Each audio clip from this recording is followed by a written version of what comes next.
Hello, I'm Brigantia Blackbird of Blackbird's Brew. Welcome to this week's Divination demonstration, where we're going to examine the spread called the Arrows of Brighid. Now, the deck we're going to be using is the Sacred Circle Tarot, and it has been written by Anna Franklin and illustrated by Paul Mason, and the spread we're using has been found in this book. Now, the spread itself looks like so. You see we have 3 different arrows, and we have 3 different cards on each arrow, and that's going to be representing different varieties of the fires that are associated with the goddess Brighid. We have the hearth fire, the fire of inspiration, and the fire of healing. Let's see. Hearth, inspiration, and then healing right over there, just all in a row. Now, this might seem us familiar because it's also based on the beams of the Awen, which is the Celtic idea of life energy, life force, things of that nature. So, let us begin. Now, the line of cards that are in the hearth fire, they reflect a current home situation, close relationships, and sometimes it gives advice on how to improve things. Now, the fires of inspiration are going to reflect sources of creative and spiritual inspiration, and the fires of healing will, as you might guess, show what in that person's life needs healing and how to give advice on how that healing would be best obtained. So let's begin with the hearth fire. We have the Queen of Cups, subtitled Intuition. We have the Major Arcana, Sacrifice. And we have the Nine of Wands, which is also labeled Recovery. So this gives us a little bit of cause for concern on the home front. Now, the Queen of Cups has everything to do with the power of emotions, a need to pay attention to the feminine side of things. In other words, to cultivate receptive energy and to balance out projective energies. It's also about learning to trust intuition. So, as this is coming up in the hearth fire, that says there is something in the household that the person may have been ignoring their intuition about, something that they sense that something isn't quite what it ought to be, but they haven't taken that feeling completely seriously. Sometimes we can dismiss our intuitions, especially about our home lives, marriages, relationships, friendships, relationships with our children, our parents, because you don't really want to think that anything's ever really wrong. I mean, we all know we have problems, but it's very difficult to admit when a particular problem is occurring at a particular time because it's scary. We don't always know if we're going to be able to successfully address this problem or if this problem could end in a breach or rift in the relationship.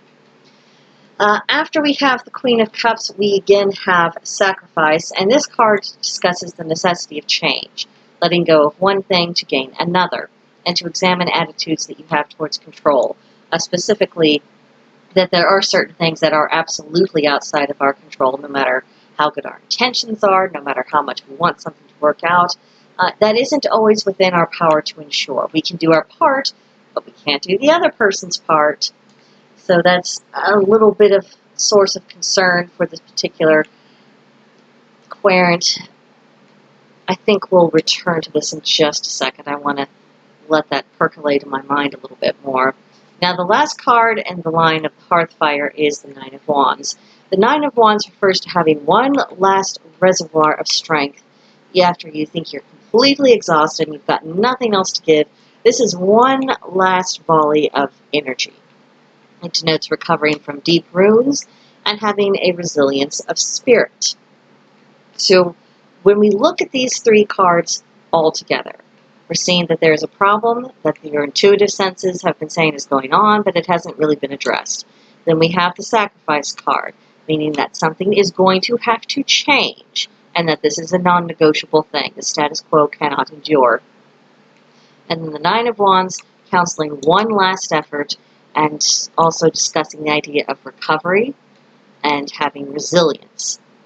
Now, these do not necessarily indicate that whatever relationship this refers to is going to end, but it certainly says that it is in severe trouble, and it's going to require a change of approach in order to address. So, make of that what you will. Now, next we are dealing with the fires of inspiration. And in this line, we have the Lady. We have the King of Wands, subtitled Fire. Hardly surprising, since wands is associated with the element of fire. And then we have the sun. So we have the lady, which of course relates to the goddess, and we also have the sun, which is the chief symbol of the god in Wicca. Now with the goddess card, think about consulting with the feminine source of the goddess of herself, perhaps being the source of inspiration for this person, but also it deals with the acceptance of all cycles in your life, as well as a time of great creativity. I would say that this is a source of encouragement, saying that your urges to create something, to make something, to do something, invent something, that this is all very much in order, and that perhaps the time has come for you to really give a little bit more energy into this. We see so much destruction around us. When we engage in acts of creation, no matter what that form that creation takes, it's very life-affirming, and I think a lot of us need that right now. Now, next to do with the inspiration is the King of Wands. Now, interestingly, this deck describes wands and the element of fire as being the most spiritual of all elements. And the king, of course, deals with ideas of leadership, determination, reliability, but also about striving for nobility of spirit and deed. So this tells me that the creativity and the inspiration coming this person's way, it is also has a spiritual capacity. Perhaps it's related to their spirituality. But it's also about elevation. This isn't about just getting kind of the excess junk out of your head. This is about something that's more, has a deeper meaning. And also, since the king is about having leadership, this might be involved in perhaps taking the lead in a particular project, maybe a group project, maybe you're working with other creative people, and you're needing to be that person that kind of gets the ball rolled and keeps everyone on task and keeps moving forward. Then we have the sun, which again relates to the god, also deals with clarity of vision and taking a great leap forward. So with inspiration, having clarity of vision, it means that you know what it is that you are wanting to create, and also it implies a great understanding of why you are wanting to create it. And taking a great leap forward, this means that you are letting go of the safeties, you are releasing your hold on anything that has held you back and might have given you a false sense of security, and you are just going for it full tilt. Let the fires of inspiration burn.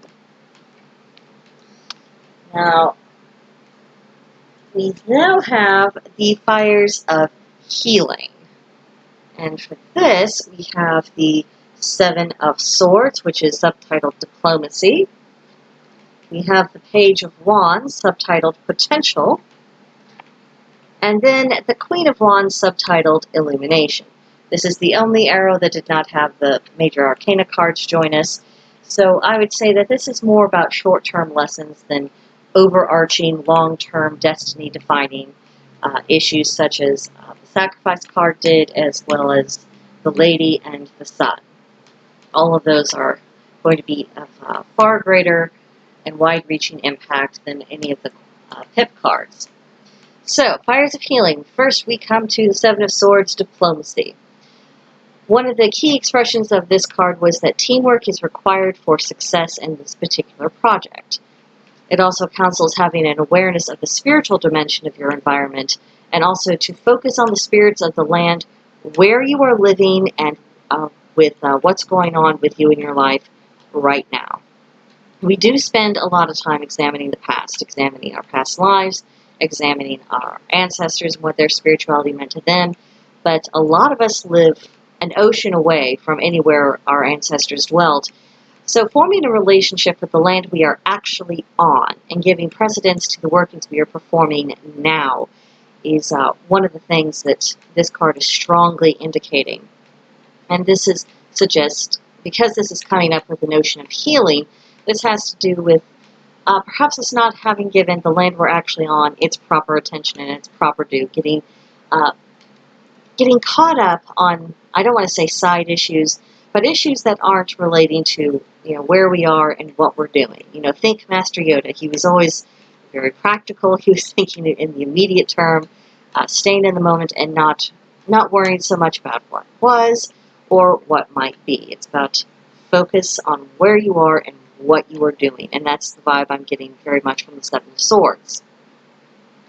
Now, our Page of Wands, it is denoting that there is undeveloped creative potential, that there's a need for nurturing and practice of new skills related to this creative potential, and also regaining a kind of boundless energy. Because this is all about healing, this suggests to me that the creative efforts of previous occasions have been deeply frustrated. They might have felt, oh, well, there's just no point, feeling very defeated, feeling disconnected from everyone in general, possibly even feeling disconnected from their own creative impulses. The Page of Wands is counseling that this person step away from that particular form of thinking and set those old feelings aside and allow themselves the joy of working on something new in the here and now. Again, another card that's about here, now, do. Lastly, we have the Queen of Wands. And the Queen of Wands is all about feeding the flame of the spirit. Our internal fires, they do require that we feed it, just as we would feed a physical fire, wood and logs and anything else that's flammable. You have to keep it going in order to keep the fire going, and it's the same with our spirit. The Queen of Wands is also the sort of figure who's willing to tackle anything, so having a sense of adventure and also a sense of resolve and determination will serve this person very well. And lastly, she is associated with independence, creativity, and warmth.